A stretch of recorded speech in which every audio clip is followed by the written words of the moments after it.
good bank holiday Monday. Nearly said Friday for some reason. Welcome back. So after yesterday's video went out, I said I would keep you updated on the progress of the skimmer, and it's done okay overnight. That little adjustment I did made a big difference, and it's took out quite a bit of muck overnight. If we go around and have a look at it,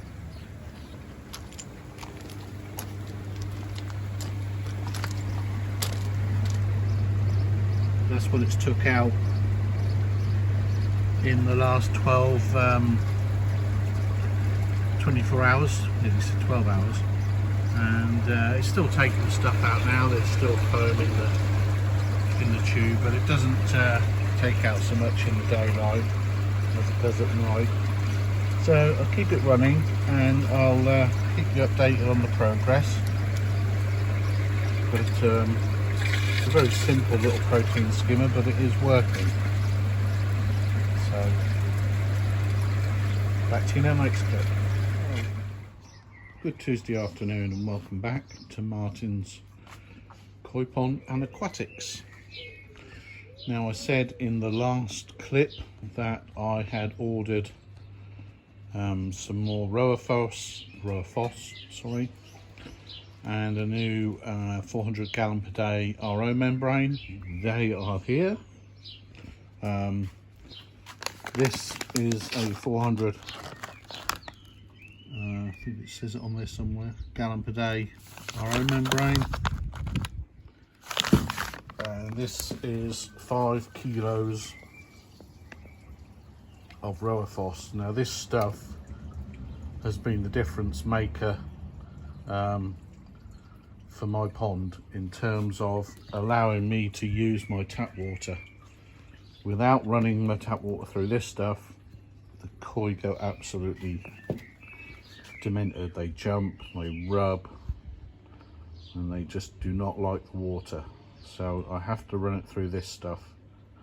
Like I say, a big bucket like this is 96 quid, but that will easily last me the whole of this year and maybe a bit into next year, because what I plan to do is I have 3 stages of this stuff that the water goes through, and what I'm going to do is I'm going to change one a month. So today I'm going to have this first one off and totally change the rowaphos for brand new media in that one container, and at the same time we're going to open this up and get the RO membrane out, and I'll go and get the required tools, and I'll be back with you when I've got them. So I've got my spanners for opening up this, and some pliers for yanking out the old RO membrane, because they get quite stuck in there. And you can see on the end there's a little white spigot, I suppose you'd call it. You can get hold of that with the pliers and yank it out. With an old one, obviously you wouldn't do that to a new one, you wouldn't want to damage it, but an old one is going in the bin. So, and there's a Sharpie there, because what I want to do is mark off on the container exactly how much of the rowaphos I can put in before I refill it. So back to you in a sec when we've got these undone. Right, so this is the container that goes inside that 10-inch water filter. There's a strainer and a sponge to stop the media going up the pipes and clogging it, and that's just the seal that makes a watertight seal. So I'm now going to fill it with rowaphos. I'm going to try and do this one-handed, so bear with. So rowaphos is basically what is called granular GFO. I can't remember what GFO says. Granular ferric something or other. And that, when you run water through it, will remove phosphate. It will remove silicate, but it will also remove metals like aluminium. So it is a real handy little media. Now I am running this after an RO device, so there's very little getting through that RO device. In fact, when I had my water tested last summer, the main thing that was getting through was silicate. Now I know there are silicate absorbing resins out there, but they don't work. I've tried them and they don't work. It still gets through and the fish still go crazy. This stuff, however, does remove it. So all it's going to be doing is removing silicate, because there's no phosphate, because the phosphate's already been removed by the RO membrane. So that's it full. I'll put it back together and show you what it looks like. There you go. All put back together, filled to the brim with brand new rowaphos. Now what we're going to have to do is run the water for probably about 20 minutes, half an hour, because if you look at my fingers, the rowaphos is not totally clean, so you get a lot of brown sort of powder in the first, you know, quite a few litres of water that you run through the device. So we're going to have to clean it, run it to clean it. But you should also, anyway, with a new RO membrane, which I'm now going to do, you should always run a new RO membrane for 20 minutes, half an hour before you start using the water off it, just to bed it in and everything. So I'll be back to you when I've got that RO housing open. Right, so there is the housing. I have to be honest, I couldn't undo it. I had to get my 19-year-old son to do it. I'd obviously really done it up tight last time I did it, so I'm going to get that out and plop this new one in, do it all up, and then we'll next time I see you, I will be running the water through it to clean out the rowaphos and bed in the new filter. And there you have it. It's all put back together. There's no leaks.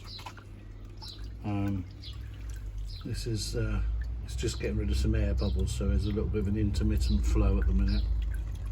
But we'll let it run for 20 minutes or so, and then I'm going to connect everything up and start filling the pond, because I'm about to do the Nexus. I think it's got to the stage with the Nexus where I need to be doing it every day. So I last did it on Sunday and it's now Tuesday, but I think from now what I'm going to do is do the Nexus every day, every evening, and then run the trickle in permanent for the rest of the summer. See how that goes. So without further ado, I'm going to get on with cleaning the Nexus, and I'm not going to bore you with that, and get back to you in the next clip. Well, good Thursday evening. Welcome back to Martin's Koi Pond and Aquatics. Sat here enjoying the pond. The heron fence is up at the minute, so you might just see that in the foreground. Made a couple of tweaks today. The water clarity is not as I'd like it, and think I know why that could be. We put in a new UV bulb at the weekend, so that's, you know, one thing ruled out. It's a brand new UV bulb. I've had the quartz sleeve out and checked that, and that's fine. Obviously I was very careful only to touch it on the ends and not touch the actual sleeve, but that was actually very clean, so I'm happy with that. I put the UV back together again with the new bulb in, so that's been running since Sunday, I think it was. Or was it Saturday? It might have been Saturday I went and picked up the UV bulb. No, it was Sunday. Okay, I'll make my mind up in a minute. But even with that new bulb, the water clarity has not returned to what it was in the spring and early spring and what it was last summer. So what I've done is the UV is directly off the bottom drain, and I was running the bottom drain through the Screenmatic, but only on 4,000 litres per hour. And I think that's where the problem lay. There wasn't enough turnover through the UV for it to have enough effect. So what I've done is I've took this today, so it's not had a chance to make much difference. I've taken the Screenmatic off the bottom drain again, and that's now working off the skimmer, and the Nexus is back on the bottom drain, and that's up. I've upped that to 10,000 litres per hour, which is about the max for a Nexus 220. So that means now there's 10,000 litres per hour going through the UV as opposed to only 4,000. So the whole volume of the pond is going through the UV every hour, whereas it wasn't even, the whole volume wasn't even going through the UV in 2 hours. So I'm hoping that change, the UV's there by the way, I'm hoping that change will help with the clarity of the water. There's not bits in the water, it is an algae issue. And the surface, as you can see, that when the fish are at the surface, it's lovely and clear, but it's not clear right down to the bottom.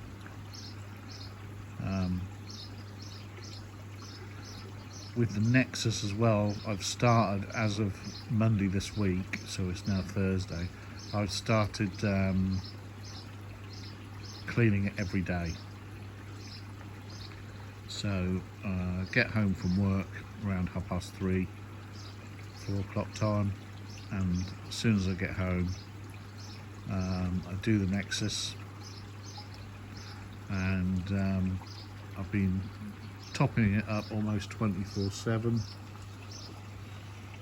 There's the top up there. I don't know if you can see the trickle in, but it's trickling in nicely.